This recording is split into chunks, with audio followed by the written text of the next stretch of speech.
documented drama of an actual crime. For the next 30 minutes, in cooperation with the Los Angeles Police Department, you will travel step by step on the side of the law through an actual case transcribed from official police files. From beginning to end, from crime to punishment, Dragnet is the story of your police force in action. It was Wednesday, February 10th. It was cold in Los Angeles. We were working the day watch out of juvenile detail. My partner's Frank Smith. The boss is Captain Powers. My name's Friday. I was on my way into the office, and it was 8:01 a.m. when I got to Georgia Street Juvenile. Squad room. Hi, Frank. Well? Hmm? Well, what do you think? About what? Ruth, what do you think?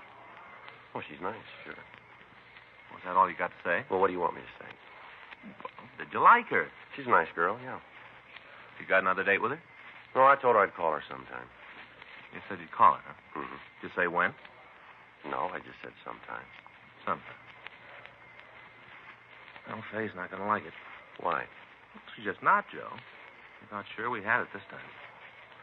Well, look, Frank, I think it's real nice of you and Faye to be concerned. I don't think that I don't appreciate it, but when you asked me over last night, I figured we were just going to have dinner and sit around and talk. I didn't know anything about this girl going to be there.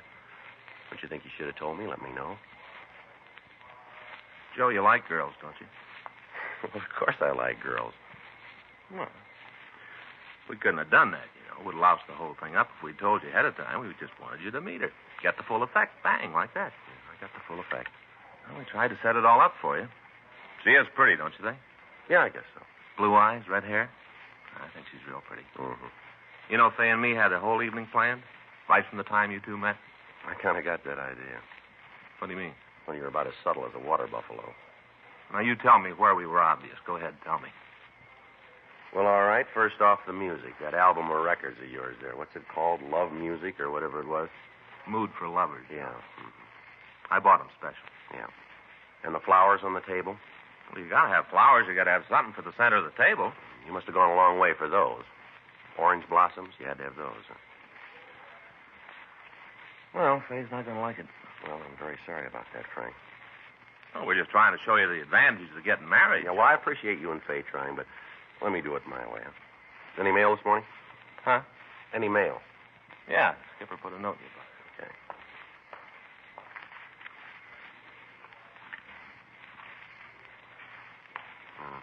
Tickets for the police show.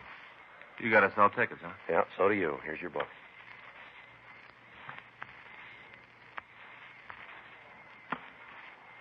You're not mad, are you, Joe? No, man, it's just that all the time people are trying to be helpful, you know. Well, I kind of hate to say it behind her back. Hmm? I say I hate to say it behind her back, but it was Faye's idea. I didn't have any part in it.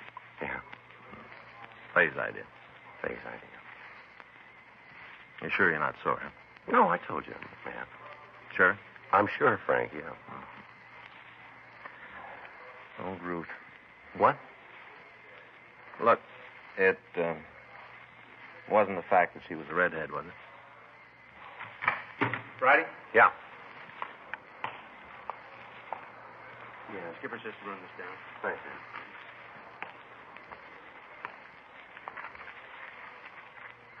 What do you got? Take a look at this. Dear sir, I have some information for you about a big dope ring. It's important I talk to you. I'll meet you at the streetcar stop at 7th and Broadway on the east side after 3:45 p.m. tomorrow afternoon, Wednesday. That's today, huh? Yeah, read the rest of it. I can't tell you my name now, but I'll be wearing a green skirt and a plaid sweater. I'll be standing right by the streetcar stop. What do you think? I don't know. No signature. You got anything in the envelope? No, it's postmarked L.A., addressed to Juvenile Division. No way of telling where it came from. Think it's from a crank? Well, there's one place we can find out. Yeah. 7th and Broadway.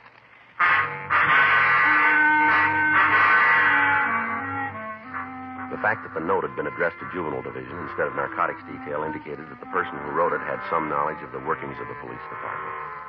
It also led us to believe that the writer was a juvenile. We checked again with Captain Powers on the letter, and it was decided that we'd make the meet that afternoon. Frank and I spent the rest of the morning going over reports on the case that we just finished, and at 3:15 p.m. we left the office. Frank stopped the car at 8th and Broadway for a traffic signal, and I got out and walked the remaining block. There was no one at the streetcar stop dressed in a green skirt and a plaid sweater. While Frank circled the block, I waited. 3:40 p.m., still no sign. At 3:52, a woman of about 23 got off the streetcar and waited on the corner. She was wearing a dark green suit with a plaid blouse. I waited for some indication that she might be the person we were waiting for, but she gave none. Finally, she turned, walked across the street, and disappeared into the crowd. 4 o'clock, 4:15, still no sign of the letter writer. 4:30, 4:45. Frank pulled into a loading zone near the corner, and I went over to talk to him. What do you think? Well, I don't know. She's an hour late now. Uh-huh. Well, that note must have been from a crank. Yeah, I guess so. Well, come on, get in. We better go back to the office. Yeah. Hey, wait a minute, Joe. What? Right there, crossing the street. Oh, yeah. Matches the description. Must be her. Well, she's looking this way. I'll check it. She looked about 15. Brown hair and a thin, young face. She was carrying an armful of school books. She paused in the corner and watched me. I walked up to her and told her I was a police officer. She nodded and then walked out to the safety zone and climbed onto a waiting streetcar. I followed her. She walked to the back of the car and took a seat. I sat down next to her. I could see Frank following us in our car. We rode 3 blocks before she spoke. I'm sorry I was late. It's all right. I usually try to be on time, maybe even a little early. That's the way it should be, don't you think? Well, what was it you wanted to talk about, miss? I got hung up at school, couldn't get away when I thought I would. Yeah. That's the reason I'm late. Well, you said something in the note about a narcotics ring. How much am I going to get involved in this? What do you mean? How deep am I going to get? I don't want any trouble myself. I'm doing this to help somebody. But I don't want to get mixed up in it myself. Well, maybe you better tell me what it's all about first, huh? We can decide the rest of it later. That's the way it has to be? Well, you called us, remember? Yeah, I guess so. What's your name? Edna. Your last name? Well, that isn't going to help any. You don't need it. How old are you? 15. All right, what about this dope ring? I want to tell you about it. A friend of mine is in pretty deep. I think she's hooked bad. I want to help her. What's your friend's name? You have to have that? Well, we're not going to be able to do very much without it, are we? Catherine. I can't give you her last name. I can't. How old is she? 15. All right, now what makes you think she's using narcotics? I just know, that's all. Well, that's a pretty serious charge. You must have some reason for saying it. I've got a reason. I've got good reasons. You think I'd go to the cops if I didn't have? You think that? What kind of narcotics do you think she's using? Heroin. You know that for sure, do you? Yeah, I've seen her take a fix. Where? Hmm? Where'd she take the fix? I've seen her do it in her room at home. A place near school up at Lewis Apartments. Louis? Louis Conklin. He got Catherine hooked. He's the one I want to see you get. How old's he? Oh, I don't know. I think around 20, 21. Where'd you meet him? Down at Balboa last summer. Catherine and me went down for a week. We met them then, Louis and Vince. You know this Vince's last name? I think it's Beal. B-E-A-L? I guess so. Now, these 2 boys, are they supplying Catherine with the heroin? Yeah, they got it for her. How'd you happen to meet him?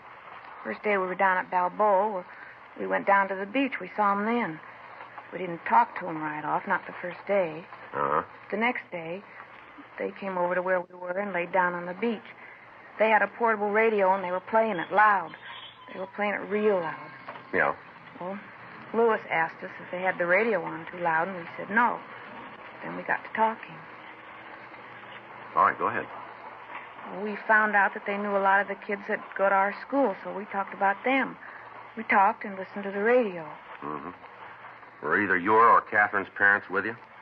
No. Catherine's father's got a friend who lives at Balboa all the time. We were staying with her. All right, go ahead.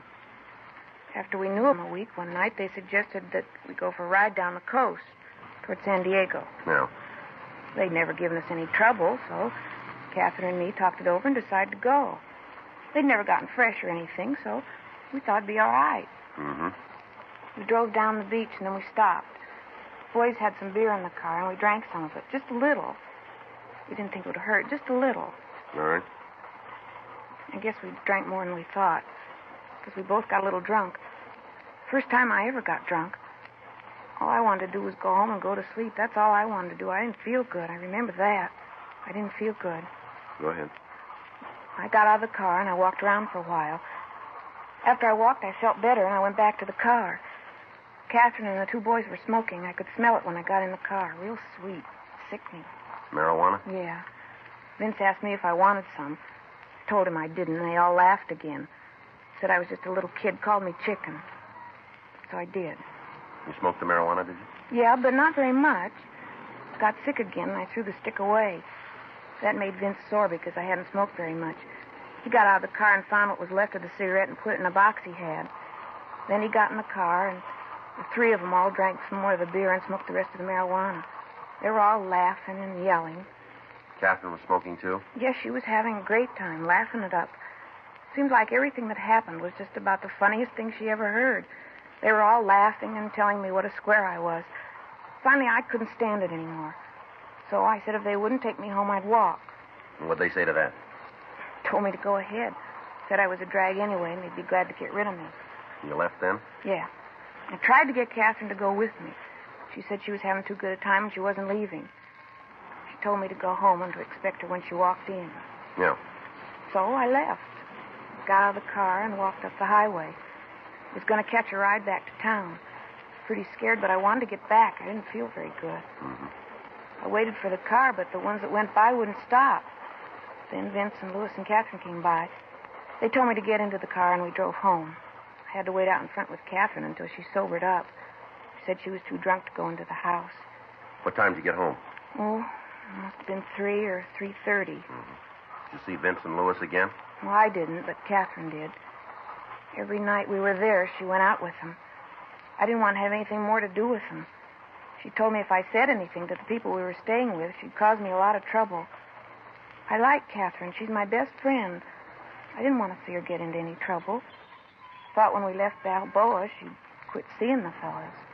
That's what I thought. She'd stop seeing them. Did she? No. When school started again, she was still going with Louis. I'd see her around the school, but she wouldn't have anything to do with me. Said I was a cube. Talking all the time about how she didn't know they grew corners like me anymore. How'd you find out she was on heroin? One day I saw her take a pop. She was at her house, and I came over to talk to her. She was pretty sick, and she went into her room. I went in after her to see if I could help, and I saw her taking a fix. After that, I didn't see much of her. I guess she didn't want me around, knowing she was hooked. When was all this? About 2 months ago. I've seen her a couple of times since. She looks real bad. Her parents know anything about the narcotics? I don't know. There's just her father. I don't think he cares much. If he does, he's not doing anything about it. I'm just telling you all this so you'll get Louis and Vince. They're the ones who started her. They're seeing that she gets the H. You know where we can find them? Yeah. Louis has a little apartment over in the Westlake area. You know the address? No, but I can show you where it is. All right. I just want to see you get them. Get them good. Mm-hmm. She was my best friend. Now she won't have anything to do with me. Nothing. Well, maybe we can straighten it out. What do you want to do now? Well, first we better get off this streetcar. Hmm? End of the line.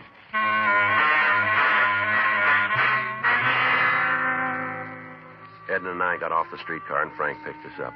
We stopped at a drugstore and put in a call to the office requesting that a policewoman be sent out to take the girl into custody.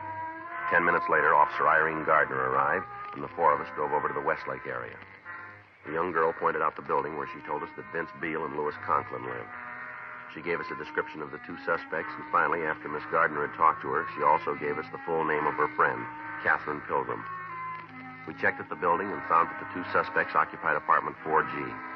Frank and I talked to the manager of the place, but she told us that the pair weren't in and that she didn't know when they'd be back. We returned to the car and told Officer Gardner to take Ed into Georgia Street Juvenile and hold her until we could get there. After that, Frank called the office and ran the names Vincent Beale and Louis Conklin through R&I. They both had misdemeanor records in California, and Beale had served time in the county jail for possession of narcotics.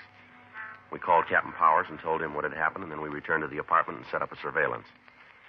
At 7:25 p.m., we heard someone coming down the hall.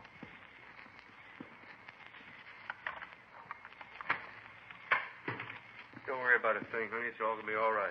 I'm sick, Vince. Real sick. I know. I'll make a call, get you fixed up. Just calm All right, down. hold it right there, police officers. Hey, what are you doing in here? You got no right to break in like this. What's this all about? I gotta go, Vince. I got it. Hold it up, Miss Pilgrim. How do you know who I am? What are you gonna do? Don't say anything, Kathy. Don't tell him nothing. Turn around, Beale. What for? What are you shoving me around around. for? Here, turn around. I'll shake him, Joe. Stand You still. won't find nothing, cop. I'm clean. Call it. Nothing. Where's Conklin? You got it figured so good, you tell me. You better watch that mouth, kid. It's going to get you into trouble. You tell me all about it, cop. I got no problem. What are you taking us in on? What's the charge? Violation of the Narcotics Act and contributing. Yeah? You didn't find anything on me. You didn't find anything in the pad. You've been on the spy cop, and you know it. Now, why don't you run along, and I'll forget all about you being All right, let's go. Where are you taking us? Downtown. To jail? Juvenile hall. You gonna call my father? That's right.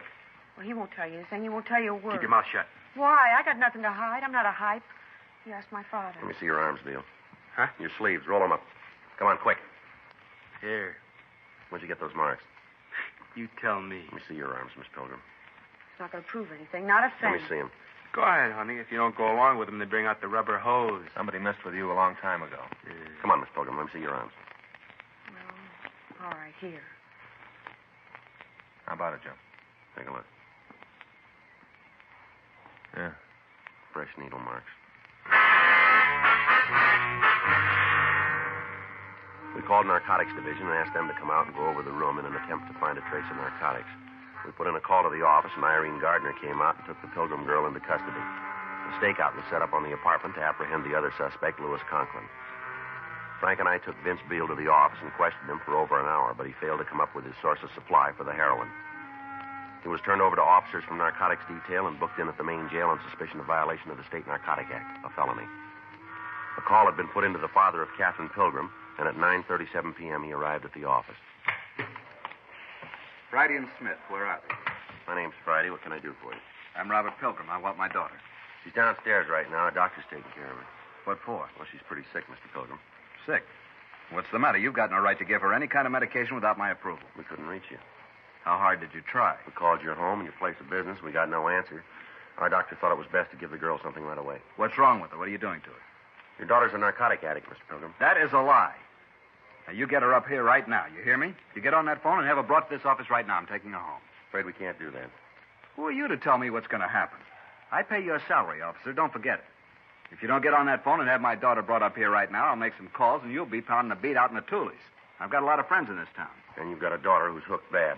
Has she told you that? No, sir. But all the tests point that way. She's got needle marks all up and down her arm. Well, you better get out and find a lawyer fast because I'm going to pull that tin badge right off you. Yeah, that's so. You bet it is. How do I get a line? Dial 9.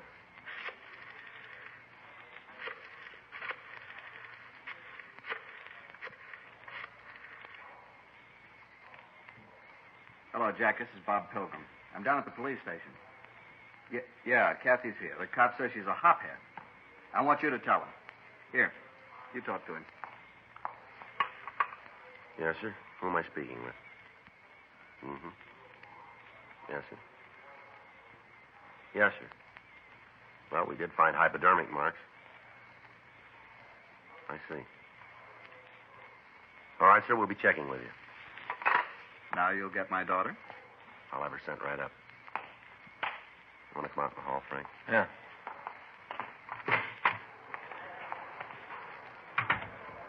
Who'd he call? This is a family doctor. We might not have a case here. What's the matter? Well, the doctor says he's been treating the girl for the past 6 months. Yeah. Been giving her hypodermic injections.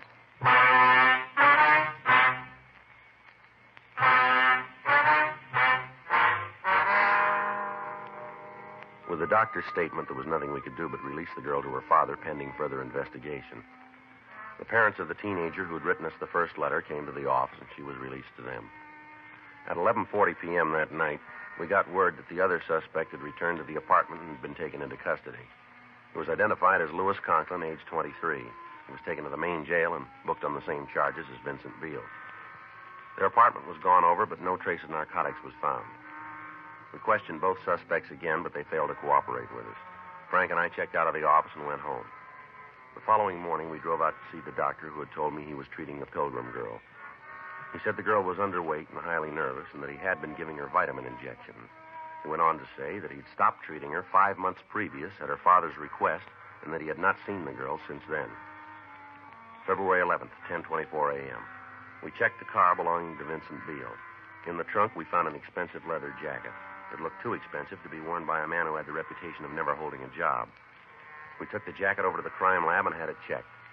From a cleaning tag, we got the name of the cleaner who'd serviced the jacket. We contacted him, and he remembered the jacket as having been among several stolen from his store. With this information, we went back to the main jail and had the Conklin boy brought from his cell. He told us that the jacket belonged to Vincent Beal. He was brought into the interview room. This leather jacket belong to you, Vince? No, I never saw it before. Conklin says it's yours. I don't know. Maybe it is. What difference does it make? Take a look. We want to know. Yeah, it's mine. Where'd you get it? Where do you think I bought it? You know someplace you can get these without buying them? Yeah, the same place you picked this one up.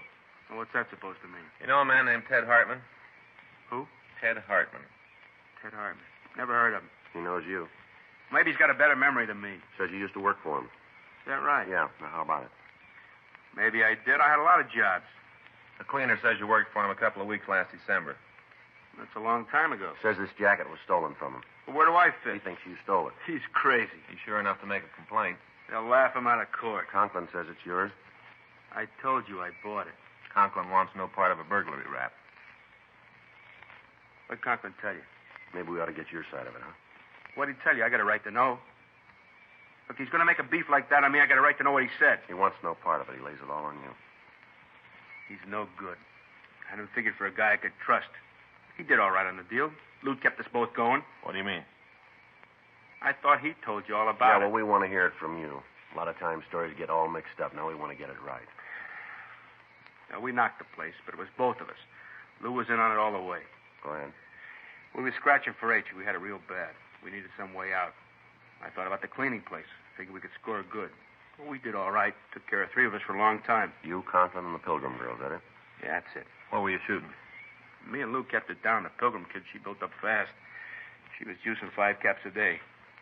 I should have listened to Lou. He kept telling me to drop her, leave her alone. Yeah. There wasn't anything between us, just for laughs, and then all of a sudden she was hooked bad. We had to do something. We stole her jacket so we could keep her supplied.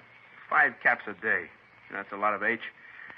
I tried to break her down. I tried to cut her habit. I did what I could. You can see that, can't you? I did everything I could. How much was that?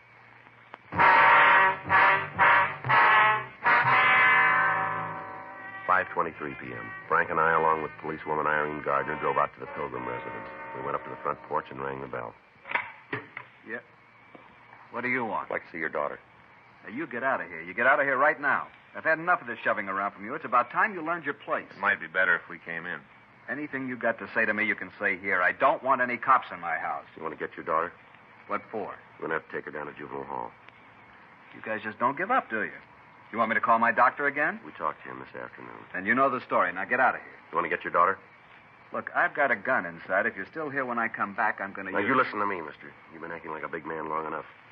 You can play the part of the outraged parent with your family, but don't try it with us. I'm not going to have you talk to me like that. Not much you can do about it. We got the boys been supplying your daughter with narcotics. It's pretty clear that this home isn't the place for her. She's a good girl. We didn't say she wasn't. Then why don't you leave her alone? You know better than that. Can do you boys some good downtown. I got a lot of friends. You're going to need them.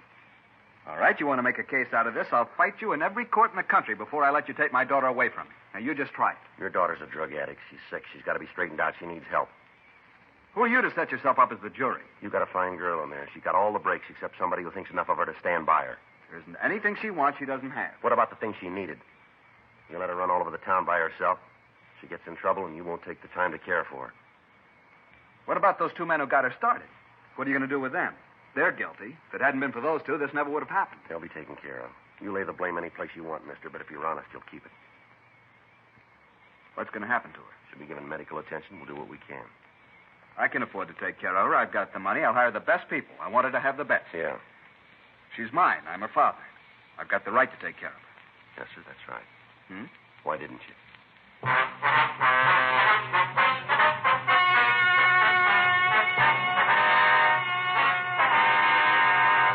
Vincent Norman Beale and Louis Shellman Conklin were tried and convicted of 1 count of burglary and additional charges of violation of the State Narcotic Act of felony and contributing to the delinquency of a minor.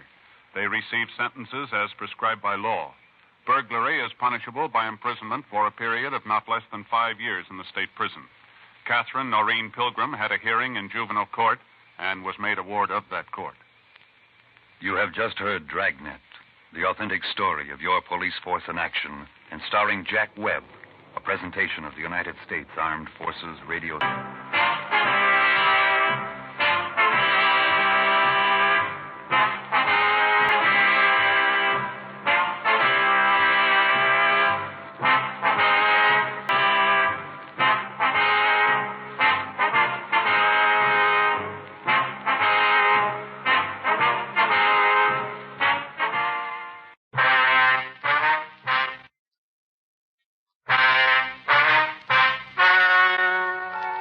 ladies and gentlemen. The story you are about to hear is true. The names have been changed to protect the innocent. Dragnet.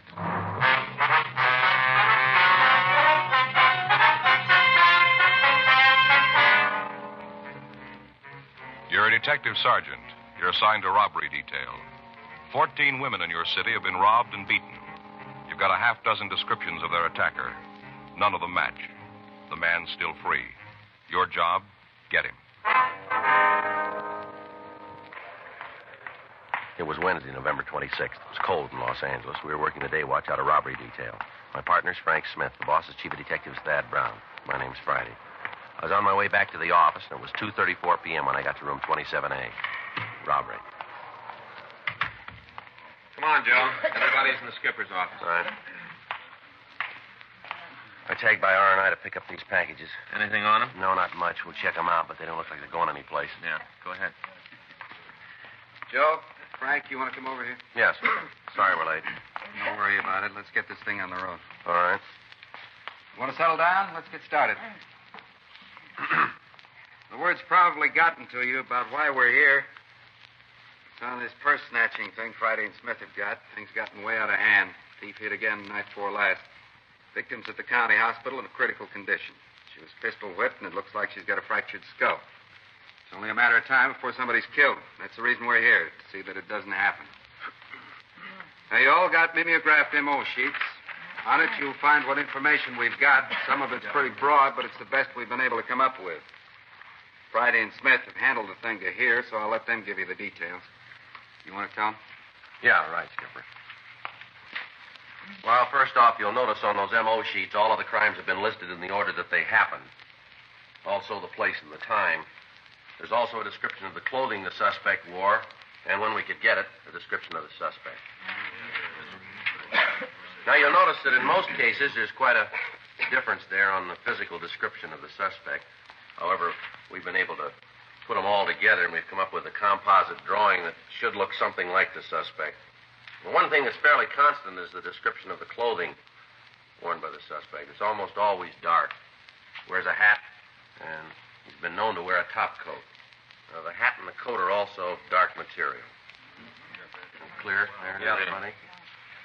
All right, now, take a look over here at the wall map.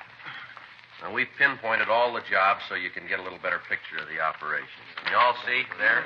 Yeah. All right. The first one took place at 73rd Street, just off Broadway. Right here. The rest of the pins along here show the jobs that he made from there. All the way up to Jefferson. He's also worked Avalon Boulevard, Central Avenue, any street where there's a streetcar or a bus line he's hit. He works between the hours of 5:30 and 11:30 p.m. The approach is almost always the same. Frank, you want to tell him about the victim? Yeah. The victim will get off the streetcar usually, or the bus, whatever it is, and starts to walk home. As soon as the woman gets in the area that's not lighted well or that hasn't got much traffic, the guy walks up behind her and grabs him. After that, he tries to take her purse. If the victim offers any resistance, well, he usually slugs him. Because of the fact that two of the victims have seen a gun in his hand, we know he's armed. So the gun's been described as a revolver. How about a car, Joe? Excuse me. Suspect drive one? Car? Yeah. Well, we've got to assume that, yeah. He's been seen a couple of times by people in the neighborhoods as he ran through their yards. It's pretty safe to figure that he's got a car parked on a side street somewhere. None of the victims have seen a car, however, but we know he leaves the area immediately. Mm-hmm. No description of the vehicle, huh? No, we've had a couple of calls, but they didn't check out. Now, the plan here is to use police women as decoys and try to bait him out into the open. That's the reason the women officers are here. You figure to work the main arterials? What was that? You figure to work the main arterials? Yeah, there'll be 2 officers assigned to follow each policewoman. Now, we've been able to obtain 10 in all. That'll mean that 20 officers will be assigned to them. The rest of you will be in the area somewhere. Now, one of the things to look for is any vehicle which closely follows a streetcar or a bus. Yeah, what happened? How about it? Any questions? Yes, how are we going to get our assignments? Well, the skipper here has a list, Lomi. All of the officers who are to work with a policewoman are noted. Now, the others are given the areas that they're supposed to patrol. What about other calls coming in? Who's What? going to handle them? I didn't hear you. The other calls coming in, who's going to handle them? Well, those officers not assigned to a policewoman. See, there'll be other units from the outlying areas on the operation, too. They'll lend us a hand. But remember this. Under no circumstances are those officers working with the decoy to leave her. Is that clear? Yeah. Don't leave the policewoman. Right. Well, then we stick with the detail unless there's an emergency call. Yeah, that's right. Well, if we run into any problems, who do we call, Joe? Well, we'll be in the area in 1K80. You can get in touch with us, Harry. Mm-hmm. How about it? Well, if we pick up a suspect, should we get in touch with you? Well, you can use your own judgment on that, George. If you think it's a routine pickup, take him to robbery and he'll be processed there. All right. Any more questions? Skipper, anything else? We all know about the days off cancellation. Sorry it has to hit now, but that's the way it's got to be. Mm-hmm. No one will draw any time till this thing is cleaned up. Right. When Murphy, won't do any good to have your wife call me. You're still going to have to work. That's it. Operation will start tonight and go until the suspect's in custody. Have a happy Thanksgiving. Okay. Well, say, wait a minute before you go. The worksheet's on the board outside. You can check it on the way out. You better do that. Right. Is there anything else you need to carry it off? No, it's all there, Skipper. Only thing we can use now is luck. No reason for you to be different. Hmm? Suspect's had his share. Frank and I left the office and drove out to the area of the operation. The plan was that the policewomen would board the cars and buses and get off at the points where previous sluggings had not taken place. In the established MO of the suspect, it was noted that he never hit on any street more than once. At 4 p.m. that afternoon, all of the units were in place and the plan was started. During the night, several pickups were made, but no one was apprehended who resembled the suspect. Those people who were detained were processed, and they were either booked or released. The following day, Thursday, November 27th, Frank and I checked the reports filed by officers in the field. At 3 p.m., we stopped at a small restaurant, and we had a plate of sliced turkey, cold gravy, and some lumpy mashed potatoes. We wished each other a happy Thanksgiving. We went back to Unit 1K80 and cruised the streets marked for surveillance. Another night went by without the suspect hitting. Saturday, November 29th, 11:30 p.m. Frank and I were driving down San Pedro Street at Vernon Avenue. Looks like another one shot, huh? Yeah, it's beginning to shape up that way, isn't it? You figure the suspect knows about the operation? I mean, where we're working? Well, you got as much as I have. Doesn't seem likely. You got a cigarette? I'm out. Yeah. There you go. Thanks. Yeah, I'm going to give you a light. 616, Thanks. 27 North La Brea, traffic accident. Faye was sure hacked about Thanksgiving. Well, that figures. That didn't make me too mad. She had the in-laws over. Yeah. Her brother. Huh. One thing about that guy, he can eat more than any 10 people. You know, I've had to sit there and just look at him, and everybody's through, and he's still going strong. Yeah. Nephew was over, too. You know Little Sam? You've heard me talk about Little Sam. No, I don't think so. Yeah, Little Sam. Kid's a monster. Only 10 years old, and he's a real monster. Faye's sister lets the kid do whatever comes into his mind. They say it isn't good to repress him. What? They say it isn't good to repress him. That's what they, repress him. Yeah. I'd like to take him over. I'd repress him. Yeah, I guess you'd do that real good, wouldn't you? 1K80, 1K80. Meet Unit 1K87 at the 300 block, East 51st Street, Code 2. 1K80, Roger. KMA 367. Let's go. Yeah, that's one of the units assigned to a decoy. Think it's a good one? Well, there's one way to find out, isn't there? Yeah. Ask him.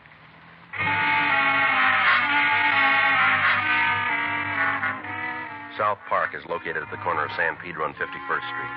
One of the policewomen had gotten off a streetcar at the corner of Main Street and 51st. She'd walked east, and as she passed the park, a man had approached, blocked her progress, and demanded money. The man was pretty drunk, and when the officers following the woman arrived at the scene, he was struggling with a policewoman. He was taken into custody, and we were called. We took the man to room 27A, and from there to the interrogation room. Physically, he matched the description of the suspect as we'd gotten it from the victims. 12:15 a.m. That's the dirtiest thing I ever heard of, pulling me in here like this. All right, what's your name? I don't think I'm going to tell you. Let me see your wallet. There's nothing in there. No juice. Empty your pockets on the table. Hey, do you have a copy of the L.A. phone book? Come on, mister, around empty here? your pockets, will you? All right. Come on, everything. How about your wallet? There you are, young man. No juice. Take the money out. I told you there's no juice. No money in the wallet? No. All right, how about it? This your true name, Victor Nathaniel Roberts? You think I use alias? Now, don't be smart. Where do you live? Well, I have no pad. Where you been sleeping? Wherever I can. You got a job? What? Do you work? No. You ever hold a job? Nope. Never had a job, huh? Can't remember one. What were you doing on 51st Street tonight? Oh, I was just looking around. At 11:30 at night? The sun hurts my eyes. All right. I was just walking along the street when this young woman stopped me. She stopped you. She tried to pick me up. That girl was a policewoman. You're telling me. Now, what were you doing out there? I'm never going there again. Ever been arrested? Yes? I'll check the record, Joe. All right. Is he going to look me up? What's that? I say, is he going to look me up? He's going to check your record, yeah. Officer, you mind a little constructive criticism? Now, you listen, mister. Your funny time's running out here. You must feel a little sneaky about this whole thing, don't you? What's that? I mean, this whole business about the policewoman. Don't you think that's going too far? How long you been in Los Angeles? Oh, sometime this year. What do you mean by that? Oh, checked in about a year. What? I said I checked in about a year. A year ago, you mean? Yeah, about a year ago. Well, if you haven't got a job, how do you manage to live? Haven't got a little drink, have you? Joe. Yeah. See you in a minute. All right. You sit still. What do you got? Checked R&I. Got the word on Roberts. Yeah, what about him? He's been tagged 67 times for drunk. All in L.A.? Total's 92. Doesn't look like he's our man, though. Why?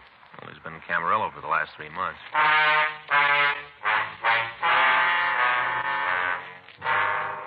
We put in a call to the superintendent at the state hospital up at Camarillo. He told us that Victor Roberts had only been released 10 days before. He'd spent 3 months undergoing treatment for alcoholism.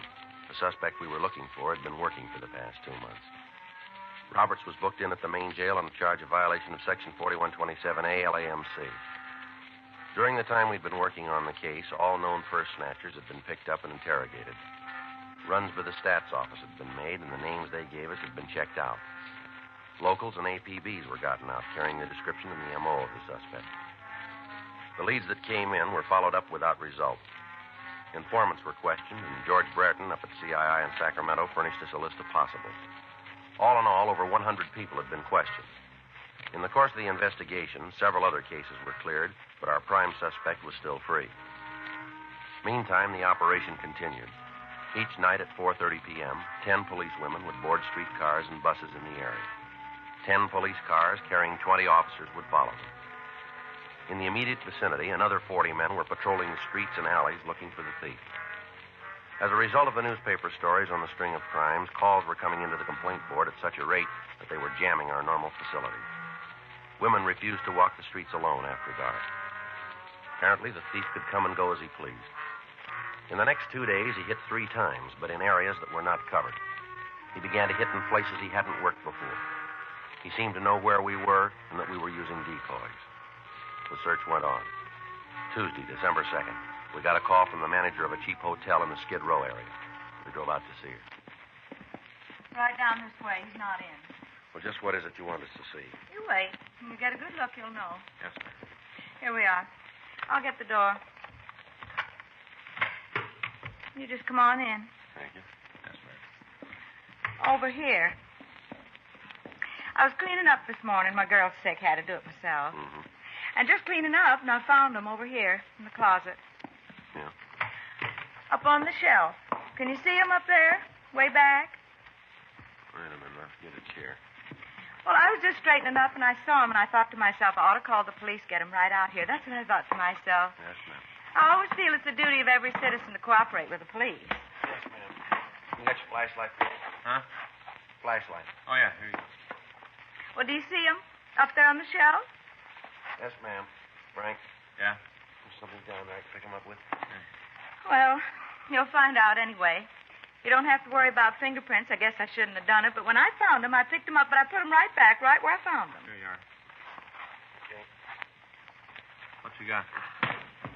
2 women's purses. Mm-hmm. True. Look inside of them. All kinds of cards and things. No money, but all kinds of other stuff. You just look. Who has this room? You mean registered? Yeah. Well, he gave his name as Jerry Kilgallen. You ask me, though, I think it's phony. He take the room alone, did he? Oh, absolutely. This is a hotel for men. Don't allow no women in. Is it possible that somebody else left these purses up there? Hardly. These rooms are cleaned every day, cleaned thoroughly. I don't miss anything. Yes, sir. How about the identification of them, Joe? I don't recognize the names. We'll have to check them. Take a look at this, though. No, here, on the lining of the purse. This one. Oh, yeah. I better get it to the lab, huh? What is it? You find something? We're not sure. Well, what is it? I called you. I got a right to know. What is it? It looks like blood stains.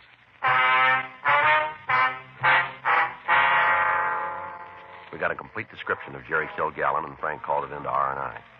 We found no record on him under that name. The purse was sent to Lieutenant Lee Jones at the crime lab, and after running a precipitate test, he told us that the stains were human blood. A stakeout was placed on the hotel, and that night, Kilgallen was taken into custody. Under interrogation, he admitted taking the purses from 2 women in a department store in downtown Los Angeles. He went on to explain that he'd just gotten into town and that he was broke and hungry. He gave us the date and the times of the thefts, and when we called the victims, they were able to give us positive identifications. He told us that when he'd taken the second purse, he'd cut his hand on the clasp, and that the bloodstains we found were his own. He was booked in at the main jail on the charge of suspicion of robbery. That night, Frank and I took up our place in the Dragnet operation. Nothing happened. The next night went by without activity. On Thursday night at approximately 8:45, a woman was slugged and robbed after she left the bus on 71st Street just off Vermont. All cars in the operation converged on the area, and a block-by-block search was made. Additional officers were called in to aid in the hunt. Every alley, every street, and every backyard was gone over thoroughly. 11:15 p.m. While the search continued, Frank and I drove down to Georgia Street Receiving Hospital to talk to the latest victim. I was on my way home. I didn't think anything like this had happened. I was just walking home. Can you give us a description of the man? I don't know. It was dark. I was just walking home and it happened. Did you see the man at all? Yes. It was dark. Was he a tall man? I guess so. I guess he was tall. I talked to the other men. Isn't that enough? I talked to them. Well, we're trying to get all the information we can. I don't remember good. My head hurts. Isn't there something they can do to make my head stop hurting? Did you see the man's face? Did you get a look at it? Yeah, yes, I did. I saw his face. Can you describe it for us? Can you tell us what he looked like? I don't know. I don't feel good. Well, this is pretty important, ma'am. He had a real white face. Real white. What about his eyes? Can you tell us what color they were? Blue. Watery. Blue. How about his hair? It looked brown. I'm not sure. I think it was brown. He had a hat on. I couldn't tell good. All right, just a few more questions now. Yeah. Can you tell what color his hat was? I don't know. My head hurts. Can't you do something? We'll send for the doctor again. He might be able to give you another sedative. Hurts. There's something else, ma'am. Was the man clean shaven? Huh? I said, did he have a mustache? Oh, no. No mustache. Does he wear glasses? No. Is there anything else you can tell us about his appearance? No. Nothing. He had a gun. I know that. He had a gun. That's what he hit me with. Gun. Mm-hmm. He hit me when I wouldn't give him the purse. First, he asked me for the money. I told him to get out of my way. He said he'd kill me. And he hit me on the head. Hit me as hard as he could. All right, ma'am. Now, is there anything else you can tell us that might make it easier to identify him? No, nothing. I told you everything I know. Nothing else. All right, we're sorry to have bothered you. Thank you. We'll be talking with you again when you're feeling better. Yeah. You come back then. I'll try to remember that. Thank you very much for your help. It's all right. You ask the doctor to come back, won't you? Yes, ma'am. Officer, Yes, ma'am? something else might help a little bit. What's that, ma'am? Before he hit me, I remember there was a fight.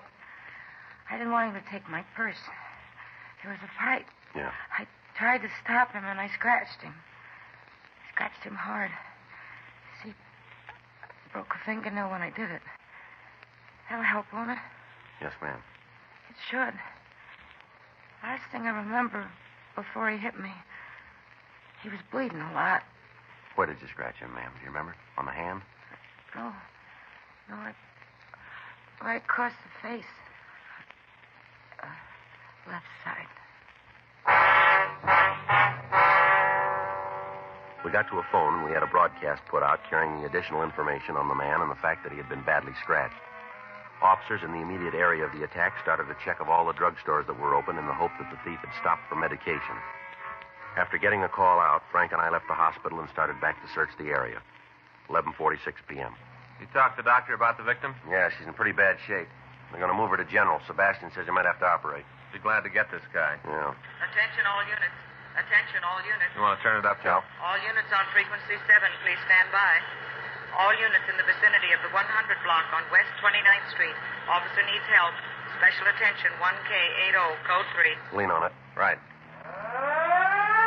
All units in the vicinity of the 100 block on West 29th Street. Officer needs help. Special attention, 1K80, code 3. Frequency 7, clear. I'll call in. 1K80 to Control 1. Acknowledging the call to the 100 block on West 29th Street. KMA 367.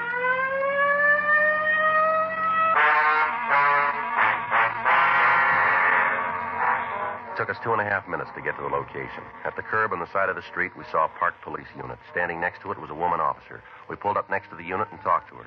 She told us that our suspect had tried to attack her, and on the arrival of the two officers had fled the scene. At that moment, Officers Sluter and Murphy were in pursuit. While Frank got additional information from the policewoman, I went back to the car and got on the radio. 1K80 to Control 1. 1K80 to Control 1. Control 1 to 1K80. Go ahead. Suspect is now on foot, being pursued by two plainclothes officers through backyards in the area of West 100 block between 29th Street and 30th Street. Dispatch units to block intersections of Broadway and 29th Street, Broadway and 30th, Broadway and 28th Street, Broadway and 27th, intersections of Main and 28th, Main and 29th, Main and 30th Streets, Main and 27th Street. Control 1 to 1K80. Roger. AMA 367. I got the story. You set? Yeah, let's go. Policewoman says they're headed west. Through the back of the house down there. All right, let's move. Attention all units. Attention all units. 1K80. Policewoman says the suspect ducked into a driveway. That one right up there. All right, take it easy. Right. West 29th Street. Now being pursued. Looks like we got a live one this time, huh? Well, let's hope we can keep him. In the backyard All right, pull up here. between 100 block 29th Street and 100 block West 30th Street. 1K82. On the intersection. Flashlight's over there, Joe. Let's take a look. You see who it is? No. Ducked back behind the garage. Come on. Sluter, what do you got? He's back there. Murphy's with him. You guys all right? Yeah. All right, let's take a look. You want to call an ambulance, Frank? Right. How is he? Well, you better stop Frank. Yeah. Tell him to cancel that ambulance. He opened up first, Joe. Murph and I gave him every chance. Well, that's more than he gave those women.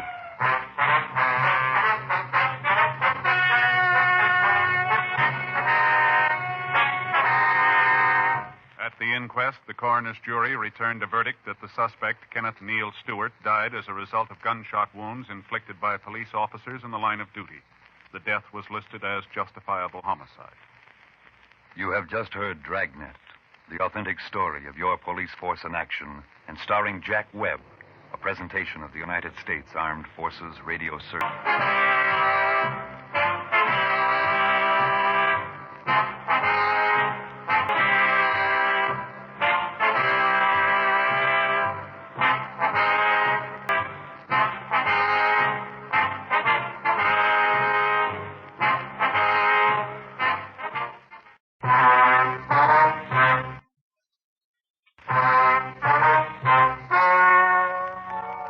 Ladies and gentlemen, the story you are about to hear is true.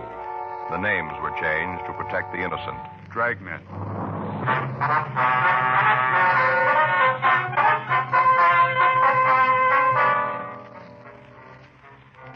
You're a detective sergeant. You're assigned to forgery division, shoplifting detail. An organized gang of thieves has started operating in your city. In spite of the precautions taken, the thieves are still working. Your job? Stop them. It was Monday, September 20th. It was cold in Los Angeles. We were working the day watch out of forgery division, shoplift detail. My partner's Frank Smith. The boss is Chief of Detectives Thad Brown. My name's Friday. We were on our way out from the office, and it was 9:45 a.m. when we got to the 8th floor of the Whitfield department store. Security office. Yes, sir. Can I help you? We'd like to see Mr. Dunlop. I believe he's expecting you. Your name? Joe Friday. Oh, yes. You want to go right in? Thank you. Thanks, Frank. This door here? Yes, go right in. Come on in. Hi, Jerry. You know Frank, don't you? Sure. How's it going? Hi, Jerry. You boys want to sit down? Thank you. I'll have the girl sent up. Okay. Yes, sir? You want to have Miss Evans sent up, please? Miss Evans, yes, sir. I'd like to ask you guys a favor. What's that, Jerry? Poor kid thinks this whole thing is her fault. I'd appreciate it if you could take it easy on her. Oh, we'll do our best. Sure. What'd they get away with this time? Oh, here's a list. Thank you. Here's a copy for you, Frank. Oh, thanks. You got any idea when they were in? It's hard to tell for sure. We're open Friday night, and then Saturday's a pretty rough day. It wasn't until after closing we found it. I figure they either moved in late Friday night or early Saturday morning. Miss Evans' girl discovered the theft, did you? No, she didn't know anything about it.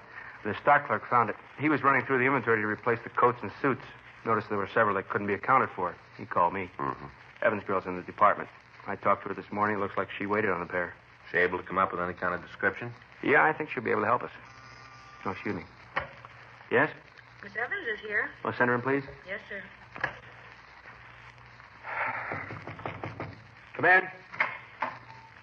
You wanted to see me, Mr. Dunlap? Yes, would you come in, please? Yes, sir. Oh, Miss Evans, this is Sergeant Friday and Officer Smith. They're from the police department. How you doing, man? Hello.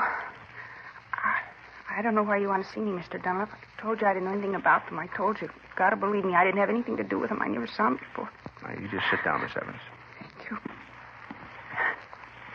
Now, the officers are here to just talk to you. They want to ask you a couple of questions. There's nothing wrong. You mean I'm not going to lose my job? No. Really? You're not going to fire me? We never even considered it. I don't know how to thank you. My first job, and to have a thing like this happen. I sure appreciate it. Anything you want to know, I'll tell you. You just ask, I'll tell you. All right, Miss Evans. Have you any idea who might have stolen the merchandise? Oh, didn't you tell them what I said, Mr. Dunlap? Well, I thought it would be better if they heard it from you. Oh, I see. Well, I think I know who they were. I've tried to remember all the people I waited on, everyone. There's only two that stand out, like they were different. How do you mean different, miss? Well, they didn't seem like the other customers. You know, like they really wanted to buy something. Yeah. They just wanted to look around. I could tell they didn't really want to take anything with them. We had a course on that in school, how to tell if a customer really wanted to buy. Mm-hmm. That was one of the class problems, to sell a customer who didn't really want to buy anything. Yes, ma'am. Now, about these people, what was it they did that makes you think they might have been the shoplifters? Well, first, the way they talked. I was trying to wait on other people at the same time, and they kept me showing them all kinds of things. It took me almost a half an hour to clean up after they left. There were two people, is that right? Yeah, a man and a woman. Can you give us a description of them? I told Mr. Dunlap all about it. You want me to go over it again? I've got it, Joe. I'm having it typed for you now. All right, fine. You want me to tell it again? Well, we'll check it with you, yes, ma'am. What kind of things these people want to see, man? Oh, just about everything at the counter. They had me so mixed up I didn't know what to do. Told you I was trying to wait on another customer. Woman who wanted to buy a suit, I kept trying to take care of her. She finally left. These two were causing so much trouble. Every time I left them, I couldn't even take care of the woman. She got mad and left. I don't really blame her. You know, Mr. Dunlap, there really should be more people up there. Only 3 girls, and when we get busy, there just aren't enough to go around. Lots of customers walk out. Mm-hmm. Well, we'll see what we can do. Lots of times they walk out without buying something because there isn't anybody to help them. Mm-hmm. This woman who walked out, could you describe her for us? You bet. She was real nice. Had a lot of patience. Kept waiting for me to go back and take care of the troublemakers. Never said a word. Well, can you tell us what she looked like?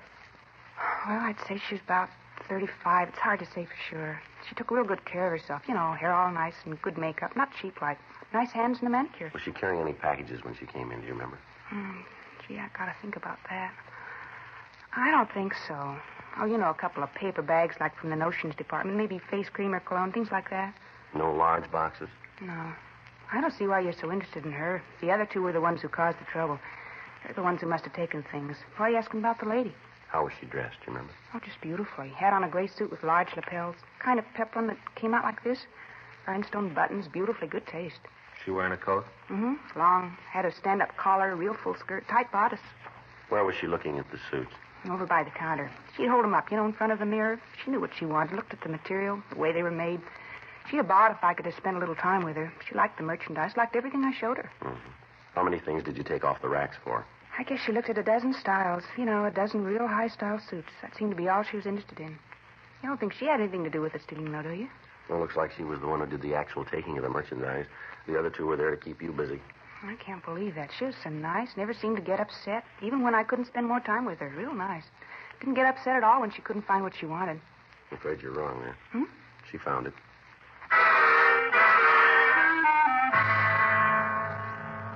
We continued to interrogate the witness. We got complete descriptions of the trio. Their physical appearance and their method of operation matched those of the gang Frank and I had been looking for the past 6 weeks. Alice Evans was shown mug shots of known shoplifters, but she was not able to give us an identification. We made arrangements for her to come down to the office and check additional mug files. The average citizen looks at shoplifting as a petty nuisance, which businessmen are expected to endure. It's not entirely true. Shoplifting is big business. Last year, hundreds of thousands of dollars worth of merchandise was stolen from stores in the Los Angeles area alone. Most of the goods stolen by organized gangs is sold to fences for final disposal. During the course of our investigation, we'd been working with Stores Protective Association, incorporating all of the security officers in the larger businesses. MO bulletins had been gotten out on the gang's activities. From what we'd been able to find out, there were 3 people working as a unit, 2 women and a man. The 3 suspects would enter a store and split up. One of the women would pretend to be looking at merchandise, while the other 2 suspects would engage the clerk in conversation, in that way keeping her away from the first member of the trio. The articles stolen were almost always either coats or suits, and we noticed that one line of merchandise seemed to attract the criminals more than others. Monday, 3:46 p.m. Frank and I went down to a second-hand clothing store on 5th Street to talk to the owner. Be right with you. Toby? Yeah. Hi, fellas. What's going on? Oh, we got some things we want to talk to you about, Toby. Sure, just having a cup of coffee in the back. Come on, I'll pour you a cup. Fine, thank you. In here? Yeah, sit down. Get you some java. Thanks.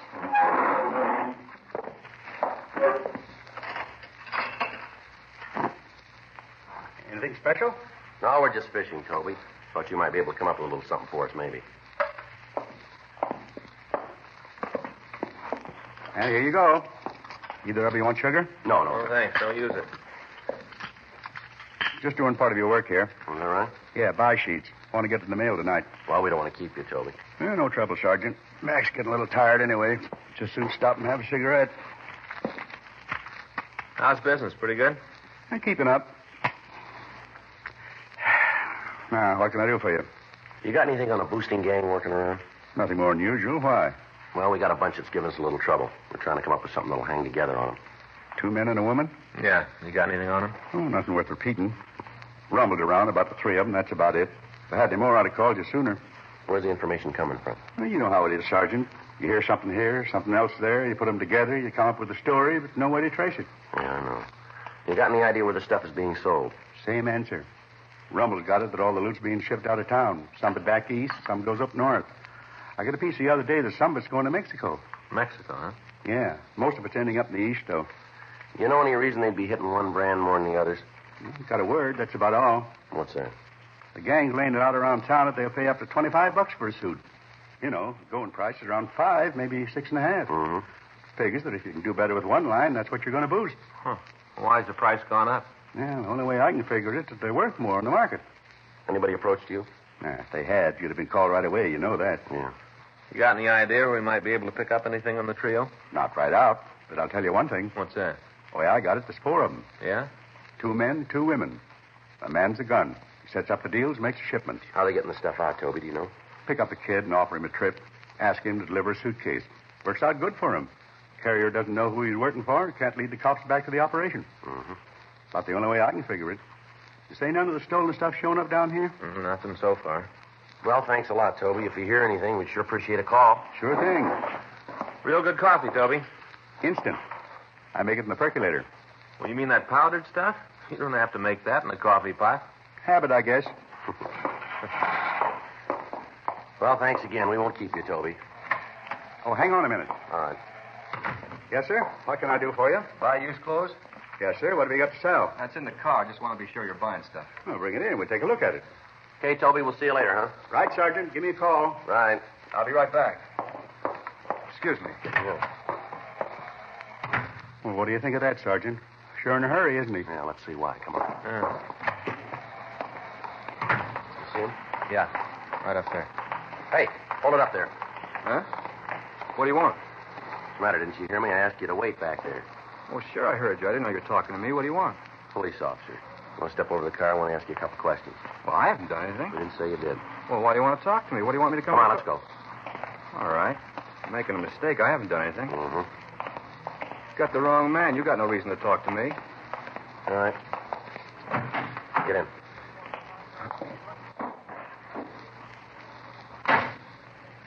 All right, sit still. What are you doing? You won't find anything. I don't know what you guys are after. I haven't done anything. Take your wallet out. Why? Take it out.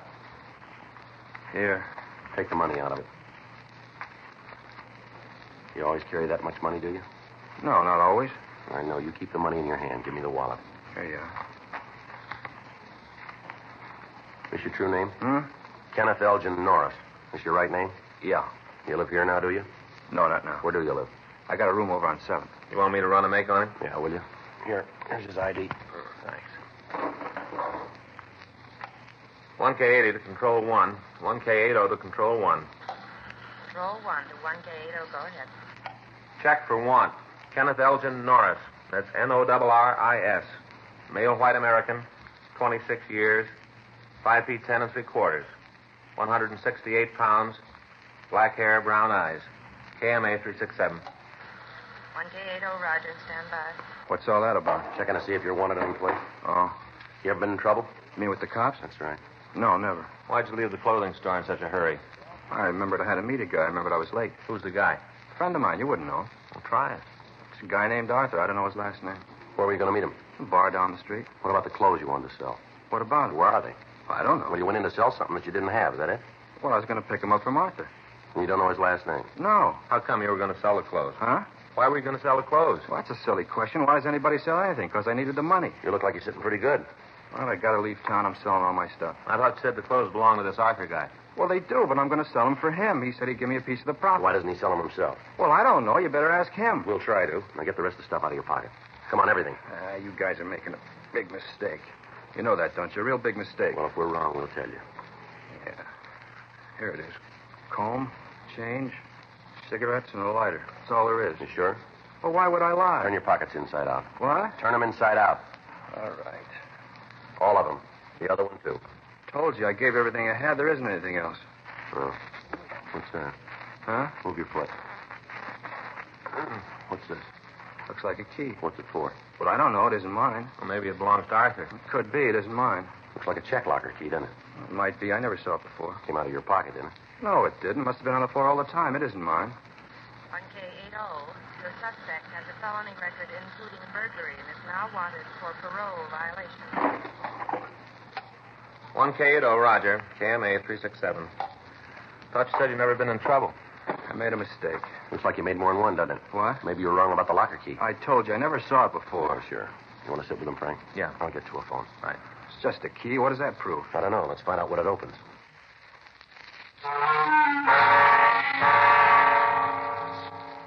We got the location of the locker, and with the suspect, Frank and I drove over and removed a large black suitcase. The locks on the case had been broken, and inside we found 11 women's suits of the same type that had been stolen from the Los Angeles stores.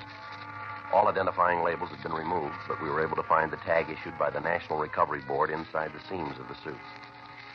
We got in touch with their Los Angeles office, and they told us that the serial number had been issued to a San Francisco company.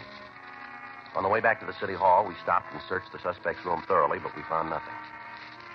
When we got to the squad room, Frank went to the business office to arrange a phone call to San Francisco, and I took the suspect to the interrogation room. 6:20 p.m. You guys got to believe me. That stuff's not mine. I don't know where it came from. Where'd you get the key? Well, it's not mine. I never saw it before. That's kind of hard to buy. Well, I don't care if you want it or not. That's the way it is. Tell us a little more about this Arthur, will you?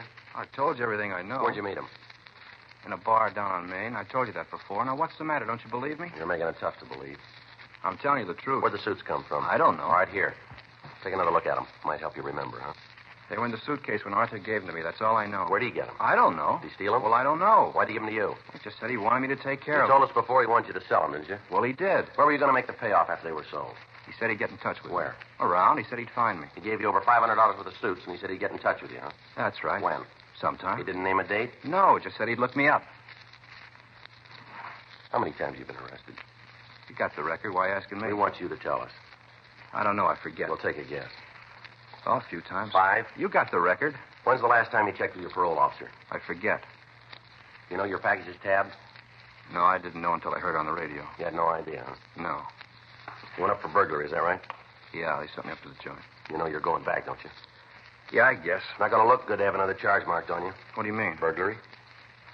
How'd you dig that one up? These suits, if you can't explain them, it isn't going to look too good, is it? Look, I told you, Arthur gave them to me. And he said he'd get in touch with you. Yeah, that's right. Sure. Come up with the answers yet? Says he doesn't know them. Yeah? Maybe we can help. Hmm? Just got through talking with a George Ryder up north. Well, He checked the records, code numbers from the shipment to the Whitfield department store. Looks like the bunch we're after. now who's Arthur? You mean the suits were stolen? You called it. Who's Arthur? Look, I don't want to go back to the joint on a beef like this. We don't decide that. But if I help you guys, you'll take care of me. You'll talk to my parole I officer. can't make any deals with you. Yeah, but I don't want to fall this way. That's up to you, mister. You're sitting in the middle. Now, which way do you want to go? Nobody can help you but yourself. Miss Arthur must be a fine friend, leaving you with a bunch of stolen merchandise. Might be the way you figured it. What's the matter? Doesn't Arthur like you? Okay, I'll go the route. No. I'll tell you where to find him.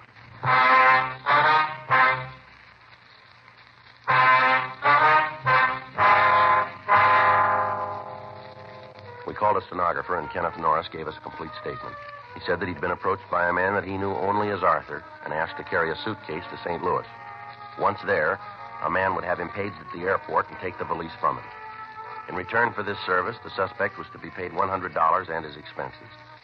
Norris explained that he decided he could do better by selling the contents of the suitcase himself. This information was forwarded to the St. Louis Police Department. We got a complete description of the man he knew as Arthur and had the suspect check through the mug books, but he was unable to make an identification. We got in touch with his parole officer and told him that we had Norris in custody. We asked that we be allowed to detain him for a few days. The following morning, we met with Chief Detectives Thad Brown and Captain Welsh. It was decided that Norris would take us to the bar where he'd met the thief and he'd point him out. Norris would then be brought back to the main jail and booked, and I would try to establish myself with this Arthur. In that way, we'd have a better chance of building a case that we could take to court and apprehending the entire shoplifting gang. On Wednesday morning, September 22nd, Norris, Frank, and I drove over to Main Street. We checked the bar, but the suspect wasn't there. We waited in our car, which was parked down the street. Arthur failed to arrive. He didn't show up at the bar on Thursday or Friday. Saturday, 12:40 p.m. Norris pointed down the street. There, that's him just going in the place. Fellow in the gray suit there? Yeah, that's him. You sure? I got no reason to lie, have I? All right, Frank. Yeah. You want to take Norris back to the office? I'll go on in. Okay. I'll be right back. All right. Sergeant, Yeah. I'll give you something for free. Yeah, what's that? Take it easy with Arthur. Don't press. How do you mean that? He's a pretty rough guy. That's so? Yeah, I hear he carries a gun. Be a lot of trouble if he's got it with him. Not unless he tries to use it.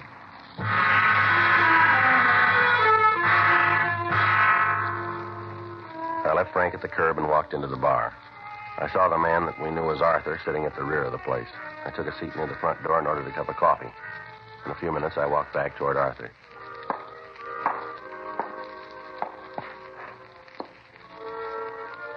Something you want? Yeah, I wondered if I could have one of your cigarettes there. There's a machine up front. Well, if I had the price, I'd have bought a pack coming in. All right. Here. Got a match? How you fixed for breath? Look, I just asked you for a cigarette. If you don't want to give me one, say so and I'll shove off. Never mind. Here's your match. Thank you. Hey, you. Yeah. You're broke, huh? All the way. Just get in town? This morning. Where from? Up north. Narrow it down. Look, mister, here's your cigarette bag. Give me one of these. Doesn't tell you to my life story. You hungry? I haven't eaten for 2 days. Here. Thanks. Appreciate this. How long are you going to be in town? Well, it depends on how things work out. You got a job? I'm going to look. What do you do? Whatever pays. Tell you what. No? I got some friends around town. Might be able to use you. Check with me in a couple of days. Might be able to do something for you. How do I get in touch with you? Meet me here. I tag the place a couple times a week. Just ask if Arthur's around. What's your name? That's what I'm using this season. You look me up, kid. We'll work something out. Yeah, I'm sure we will.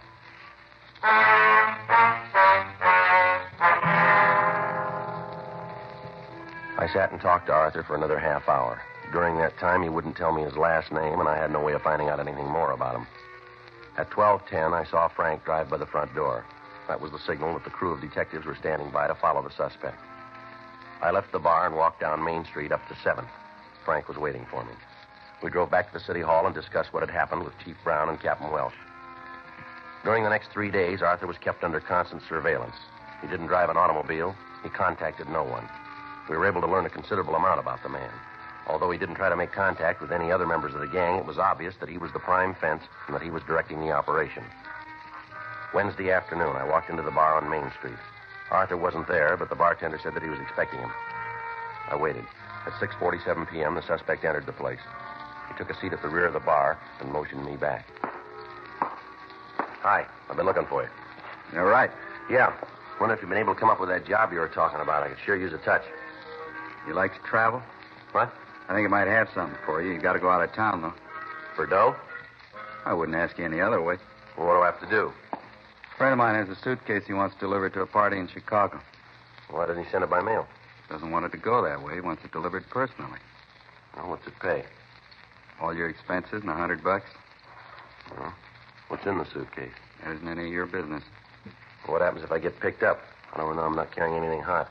You got to take my word for it, you ain't. All right. Who do I deliver the suitcase to?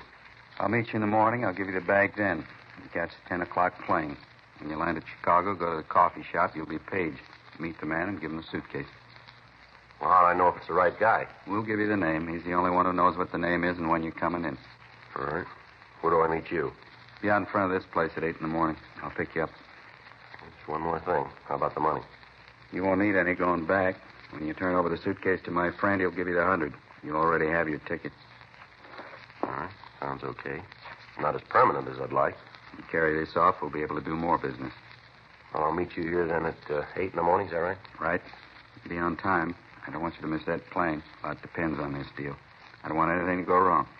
No, don't worry. What? Neither do I.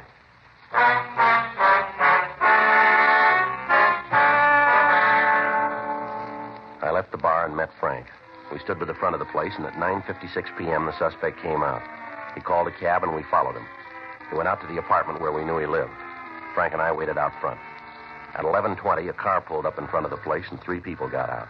They matched the description of the thieves in our shoplifting operation. They were carrying a large suitcase. We waited for 10 minutes, and then Frank and I went up to Arthur's apartment. Number 408, huh? Down this way. Uh-huh. I get the door. Wait a minute. All right. Yeah. Who is it? A minute. What are you doing here? What's this all about, Art? Police officers, you're under arrest. Stand still. A cop, a lousy cop. Should have known. I thought I could trust you. I thought you were honest. You sure pick him, a cop for a messenger boy. You're real smart. I thought I could depend on him. I thought he was honest. You don't know what the word means. How about it, mister? Huh? Do you?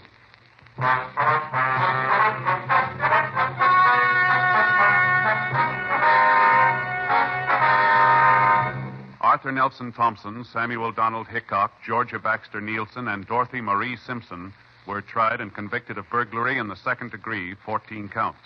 They received sentence as prescribed by law. Burglary in the second degree is punishable by imprisonment in the state penitentiary for a period not less than 1 nor more than 15 years.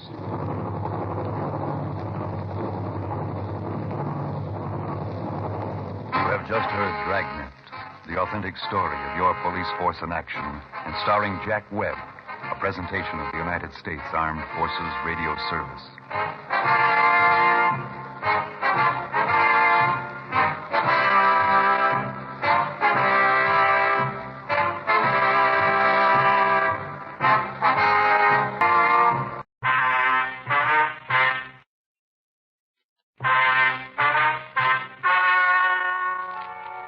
Ladies and gentlemen, The story you are about to hear is true.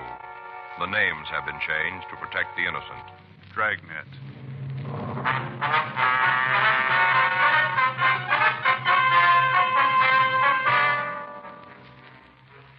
You're a detective sergeant. You're assigned to homicide detail. A killer's loose in your city. You don't know who he is or where to find him. You don't know who his victim will be. Your job, stop him. It was Tuesday, May 13th. It was warm in Los Angeles. We were working the day watch out of homicide detail. My partner's Frank Smith. The boss is Captain Lorman. My name's Friday. I was on my way back from handwriting, and it was 8:26 a.m. when I got to room 42. Homicide. You get it? Yeah, Don just finished up. He says the handwriting matches. Victim wrote the note. Huh. That's it then, huh? Yeah. You talked to his wife? Yeah, she's pretty broken up. Figures. Ate too fast. Oh, I got heartburn. Well, why don't you take a couple of those Pepto Pals or whatever it is, and let's get on with this. A lot of work here. Hey, there's an idea. Never thought of that. Yeah, I got some in my locker over here. You sure have. Last time I bought a big box of them. There must be some left.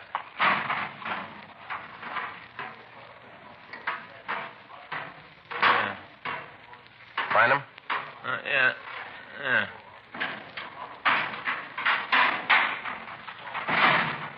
He thinks the husband fits in, huh? Yeah, all the way along the... What are you doing? Huh? I said, what are you doing there? Well, I found the Peptos. Yeah, but what are you doing with them there? Oh, putting them together. I must have dropped them sometime. See, all the pills are all broken up. Trying to put one together. You can't be too careful. Can't take too much. What is this? Wait a minute. Oh, there. One pill. That's all you're supposed to take, just one. Uh-huh. I don't understand. What do you mean? How you can come in here, no sleep, upset stomach, and feel so good. Yeah. You know something, Joe? What's that? Suppose. I really don't. You don't, huh? Mm-mm. No. That ought to be about right, I guess. Does that look like one pill to you? I don't know, Frank. I hope so. It's too important a decision for me to help you with. Oh, Pepto, pal. Good for what ails you. Potent, Joe. Real potent. Mm-hmm. I just wondered if you were all through now. Oh, as soon as I scrape the crumbs away. Mm-hmm. Okay? No, I'm with you. wait a minute. Here's one you missed. Thanks. Oh, you're half gone. Mm-hmm. Okay. Where Okay. to? Yeah. Well, are you all through now? You've had your pill and everything? Joe, I took my pill. I've got the Pepto Pals all worked out now. What can I do for you? Hot shot. I'll get it.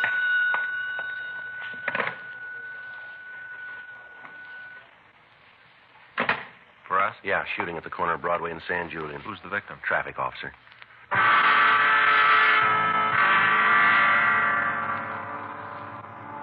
We left the office and drove to the scene of the shooting. Traffic at the intersection had come to a virtual standstill. 18 feet from the northwest corner, lying in the middle of the pedestrian crosswalk, was a uniformed traffic officer. He was wearing the white cap of the traffic division. There was a large blood stain on the right side of his chest, and his service revolver was still in his holster. By the time we got to the scene, the ambulance had arrived, and the wounded officer was being given emergency treatment. Other officers were trying to get the traffic moving again, and additional men were throwing up a blockade around the immediate vicinity in an attempt to apprehend the person who'd shot the policeman. Captain Lorman and Chief Detective Thad Brown arrived and took charge of the search. Frank and I checked through the crowd that had gathered, and we found a witness to the shooting. Yeah. I saw the whole thing, officer, right from the beginning. I saw it. Just about the most awful thing I ever saw. All right, sir. If you'll just give us your name. Roy Hickok. It's Hickok. All right, Mr. Hickok. Now, if you'll tell us what happened. Well, I was on my way to work, walking down the street. I got to the corner here, Broadway and San Julian. I got to the corner. I stopped for a light. Go ahead. I just stood there waiting for it to be time to cross. All of a sudden, this car came up and slid to a stop. The light changed, and he had to stop. Uh-huh. He must have been going pretty fast because he went clear out into the intersection. And the officer, the one who was shot, held up his hand. I think that was the only reason the driver didn't run the light. The officer held up his hand. All right, sir, go ahead. Well, the fella stopped, but he was right in the middle of the crosswalk. Everybody had to go around the car, out into the intersection. Mm-hmm. He was right in the middle, and we all had to go around it. Yeah. Well, he just sat there. He didn't make any try to back up or nothing. He just sat there, kind of waiting for the light to change again so he could get going. I see. Then the officer, the one who was shot, he started to walk over to the fella. I guess he wanted him to back up. Must have been something like that. Wanted him to get out of the way. What happened then? Well, all of a sudden, this guy in the car just started shooting. Where was the officer when the shooting started? We hadn't even got to the car yet. He must have been about 10, 12 feet from it. This guy pulled out the gun and started plowing away. Point blank, he did it, right in the policeman's face. Yeah. Well, everybody on the street got panicky when they heard the shooting. Started to run everywhere, yelling, screaming, real panic. What'd the officer do? Nothing. He stood there and looked surprised. And then he tried to get his gun out of the holster, but, well, before he could do it, the fellow in the car shot a couple more times, and the policeman fell down. What'd he do then? You mean the guy in the car? Yeah, that's right. Well, he took off, drove right through the people, and drove down San Julian. It's a wonder he didn't kill somebody the way he drove off. Just didn't care about anybody. Barreled south on San Julian. Did you talk to the other officers about this? Well, not too much. Seems like as soon as it happened, there were so many people around, there wasn't much time to talk to anybody. I called down where I worked, and I told them I'd be late. I told them to expect me when I walked in. I never did see so many policemen or cars. Oh, just a minute, will you? Folks, you'll have to get back here, please. Give us a little more room now. All right, thank you. Can you give us a description of the car? The one the killer drove? Yes, sir. Well, you bet I can. I can tell you all about it. All right, would you go ahead? Well, it was a dark-colored sedan. A dark blue. Mm-hmm. What kind of car was it? You mean the brand? Yes, sir. Well, I'm not real sure about that. It all happened so fast. You know, all of a sudden it was over. I only got a kind of a quick look at it because I wasn't paying much attention to it. Well, look, folks, you'll have to stay back here, please. Frank, hold them back over there, will you? Now, what kind of a car was it? Well, I think it was either a Plymouth or maybe a DeSoto, but I'm not sure. But you're pretty sure about the color, are you? Oh, yeah. It was blue, dark blue. Well, what about the man driving the car? Did you get a good look at him? Yeah, I guess just about everybody did. You know, sitting out there in the middle of the street like that. Everybody that went by him had a look at him. Could you give us a description of him? Well, what do you want to know? Well, how about the color of his hair? It was light, not real blonde, but a light color. How about his eyes? It looked like they was blue. Mm-hmm. About how old would you say the man was? I don't know, maybe 24, 25, around in there. He wasn't real old. Was he clean shaven? Yeah. How about glasses? Do you remember? Was he wearing them? No. Was there anything about him that'd make it easier for us to identify him? I don't think I know what you mean. Well, was there anything about him, a scar, maybe a birthmark, something like that you might have seen? Not that I remember. Might have had something like that, but if he did, I don't remember. Did you have the chance to see what the man was wearing? Well, just that he had on a white shirt and a jacket. It looked like the ones they issue in the Army. You know, the kind of windbreaker type, light material. Uh-huh. Did the man say anything? If he did, I didn't hear it. As soon as he started shooting, it seemed like the roof come out. All the noise, everybody yelling, trying to get out of the way of the bullets. If he said anything, I sure didn't hear it. I see. Now, is there anything else that you can give us on the man? Well, there is, Sergeant, but I feel a little silly about it. Well, what's that, sir? What's about the car? I told you I didn't pay much attention to it, not at first. Well, after the shooting started, then I got as good a look as I could. Mm-hmm. I got a pretty good look at the back of it when the guy took off. Just a minute, I didn't hear you. I say I got a pretty good look at the back of it when the guy took off. You know, when he went down the street. I see. I feel a little silly because I didn't get more. How's that? The license number. Yeah. I could only get 4 of the numbers.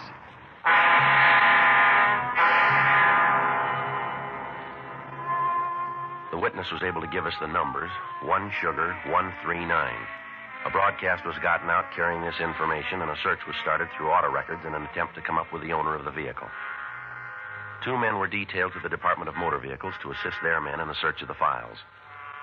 Meantime, Chief Brown and Captain Lorman had ordered roadblocks to be put up on San Julian and all streets leading to adjoining areas. The one witness, Roy Hickok, was taken to the city hall and he was shown the mug books. He was unable to come up with an identification on the suspect. 12:40 p.m. Frank put in a call to Georgia Street Receiving Hospital and found that Officer Larry Giroux was still in a critical condition and that he had not regained consciousness. His family had been notified and a car was dispatched to bring his wife to the hospital. All people in the immediate vicinity of the shooting were interrogated and their statements were taken, but none of them could give us a lead as to the identity of the suspect. 5:27 p.m. Frank and I went back to the office. While he checked by auto records, I put in a call to Captain Lorman. Yeah, Skipper. No, they're still checking. Yeah. Well, Frank's down there now. Uh-huh. Yeah, he looked at him, but he wasn't able to give us anything. No, I say he couldn't give us anything. No, last we heard he was still unconscious. Yeah, that's right. Well, we left word that we're to be called if he comes out. Mm-hmm. No. Galindo and McCready are over there. Yeah, she's taking it pretty hard. Joe. Mm-hmm. Right. Just a minute, I got Skipper on the phone. If anything turns up, we'll call you. Joe, yeah, important. Hold on a minute, will you, Skipper? Yeah, what do you got? Well, they made the car. Yeah. It was stolen this morning. Well, we got a pretty good piece of news. No, Frank just came in. They made the car. It was stolen this morning.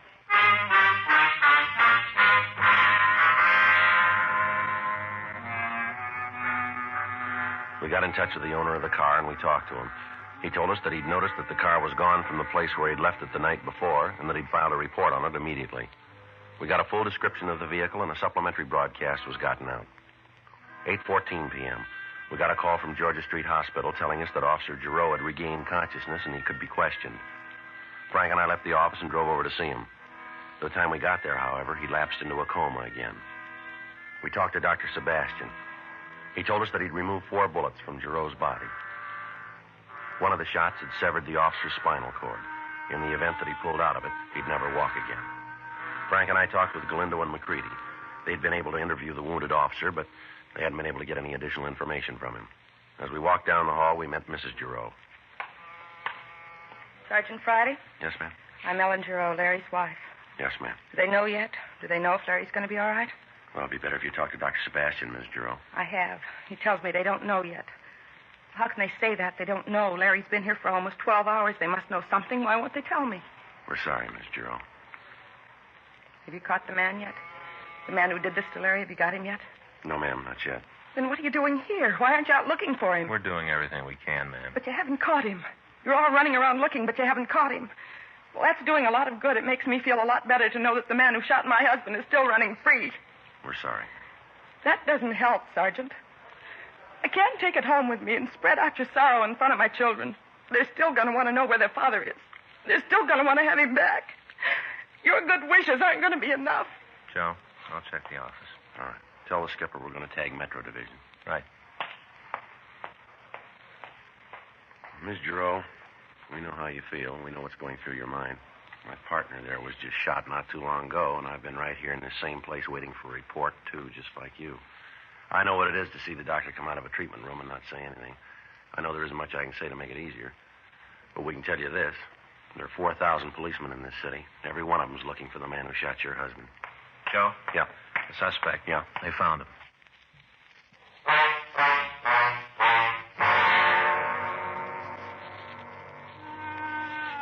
The tip had come in from a man who had phoned the complaint board and said that he knew where the suspect was hiding. The man wouldn't give his name. Immediately, 2 cars were dispatched to the address. It was a cheap rooming house on East 4th Street. The manager of the place said that there was a tenant who matched the description of the suspect in a room on the 5th floor. He'd given the name James Krell. When the investigating officers had approached the room, they were met with gunfire. They returned the fire. The building was evacuated, and the streets in front of the building were roped off. Several more cars arrived from Metro Division, and the building was completely surrounded. Frank and I stopped by the office and picked up tear gas equipment. From what we were told, the suspect had barricaded the door leading into the room with furniture. The only way we had to get him out alive was with gas. Frank and I talked with Captain Lorman and with Chief Brown. It was decided to use a Flight-Right shell and blast through the door. Frank took the gun and we went up to the 5th floor. The halls were empty. You all set? Let's give him another chance. Right. All right, Krell. We'll give you one more chance to come out of there. Come on, Krell. Open the door and throw the gun out. He's not coming out. All right, that's the last time around, Krell. Get out of here, Pop. Get out of here. Leave me alone. You try to come through that door and I'll kill you. I swear I will. I'll kill you where you stand. All right, Frank. Let's put the mask on. Right. You all set? Yeah. All right, let it go.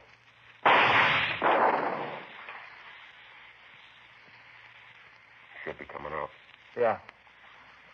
He's moving that furniture. I'll cover this guy. All right, watch it. I'm coming out. I give up. I quit. All right, throw that gun out here. Throw the gun out first, and then you follow it. Okay. I'm doing what you say. Here's the gun. I quit. Here's the gun. I got it. All right, Krell. Come on out with your hands behind your head. Come on, move. All right. Don't shoot. Don't shoot. I'm doing like you say. I'm coming. All right, come on, move. Down here. Come on, move, Krell. All right, this'll do. Now stand still. Hands up against the wall. Come on, Krell. Do what he says. I can't breathe. I'll do whatever you say, but I can't breathe. I can't breathe. That gas. You better get used to it, Krell. What? If that cop dies, they won't let you walk out of the room.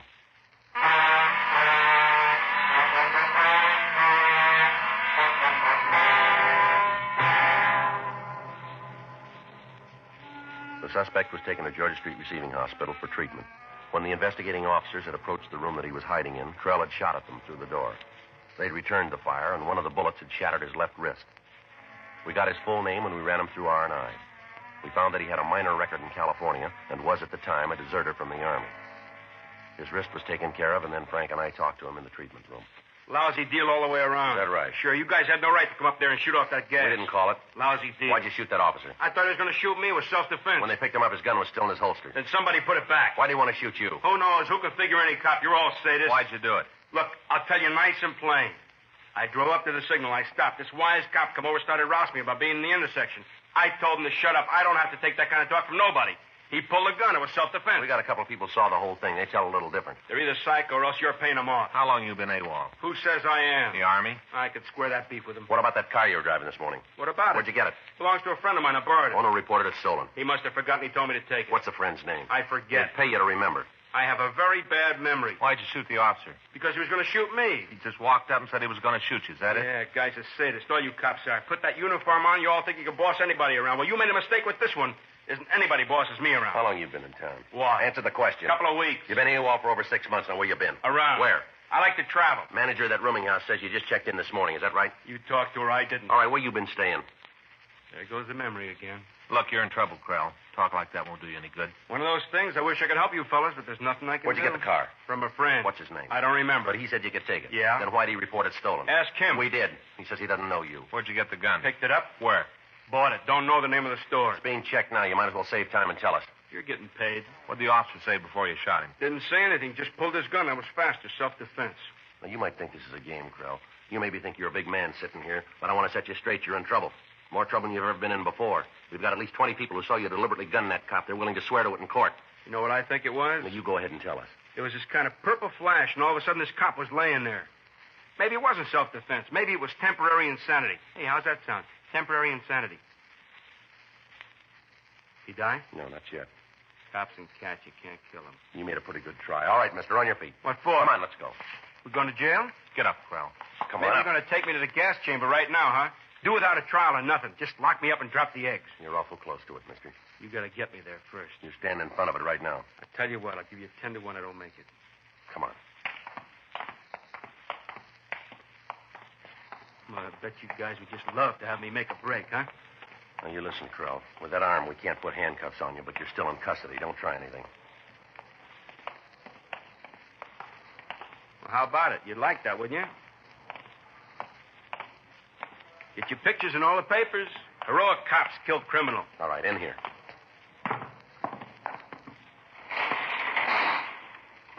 Yeah, you guys would really like that. Now, I'm going to give you something for free, Krell. Oh, yeah? What's that? You talk a lot, but you don't say anything. Always happens. Put a guy in the uniform right away, he's a big man. A bum on the outside, but just give him a badge and a suit, right away he's big. Yeah, sure. Come on. Hey, how's about a cigarette? Here. Well, thanks. Got a match? Come on, move. Car's back this way. Hey, wait a minute. What do you want? A cigarette. Not doing me much good without a match. All right, here. Grab him, Joe. Hold it up, Krell. All right, Krell, hold it up. Hold it up or I'll shoot. Down. Come on.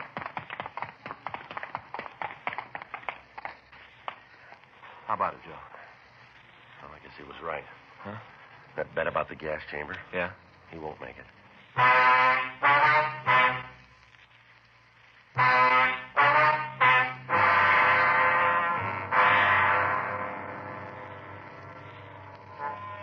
A doctor was called down from the hospital, and the suspect, James Krell, was pronounced dead. The body was removed to the county morgue. In going over the dead man's effects, we found a receipt from one of the downtown hotels. There were 2 names listed on it, and a notation to the effect that the rent on room 517 had been paid for a week. The other name on the slip was Sidney Larson. We checked it through R&I, and we found that Larson had a long felony record in California and had been paroled 2 months previously. The report came back on the gun that Krell had used. It was among 7 revolvers that had been stolen from a hardware store in Tulare on May 6th. The other 6 guns were still missing.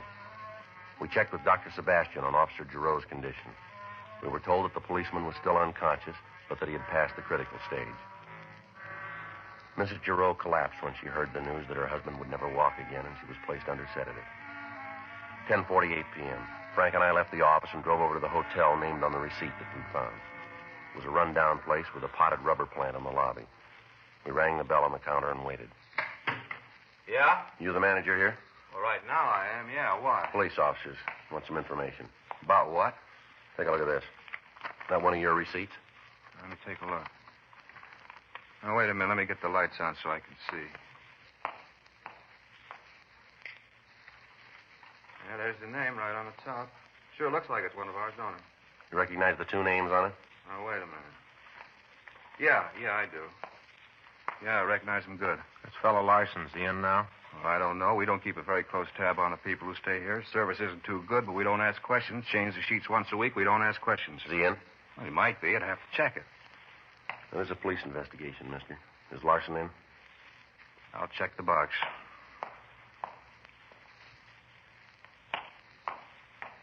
Well, key's gone. Must be upstairs. He alone?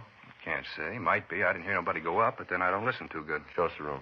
You mean I got to go up with you? Come on, mister. Let's go. Look, we got a nice, quiet hotel. We don't cause no trouble. There's no reason for you cops to come snooping around. You got the pass key? Yeah. Let's go. Have to take the elevator up. I can't go the stairs. All right. Go ahead. Mm-hmm. Fifth floor, isn't it? Mm-hmm. That's what they say, Phil.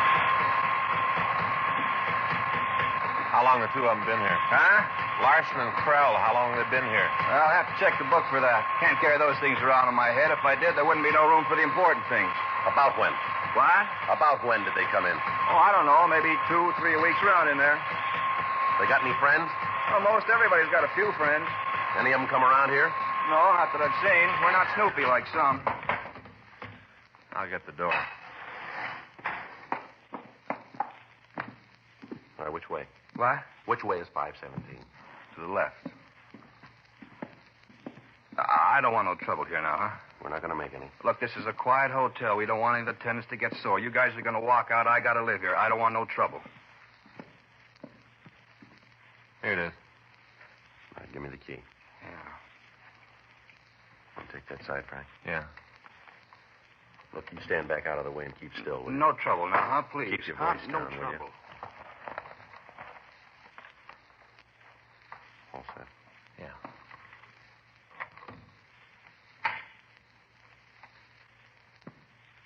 Looks like he's asleep. All right, you take the right side. He's got a gun. Get out of here. Come on. All right, come on.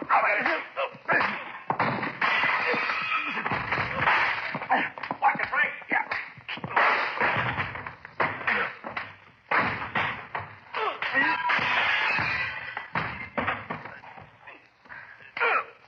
All right, now, come on, Larson. On your feet. Get up. What are you doing in here? You got no right to come in like this. I'll check the room, Joe. What are you looking for? I'm registered. You check my parole officer. He'll tell you I'm clean. What about the gun? All right, so I got a gun. You're an ex-con, aren't you? Big deal. All right, let's go. Where? You've been there before. Take a look, Joe. 5 of them. All right, where'd you get these? You find out, cop. You're getting nothing from me. All right, come on. Take it easy. Let's go. What about Krell? You get him, too? That's right. You got him in jail? He's dead. Krell? That's right. He tried to make a break and it didn't work. Poor kid. Didn't know what it was all about. Wanted to be a tough guy. Yeah, and you were going to show him how, weren't you? Nice kid. He wanted to be a big man. We had it all planned. We'd hit the big time. Got the guns. He went out to get a car this morning. That's probably why he killed the cop. Krell got scared. He didn't know he wanted to be big. He wanted people to talk about him. Don't worry about it, mister. Huh? They will.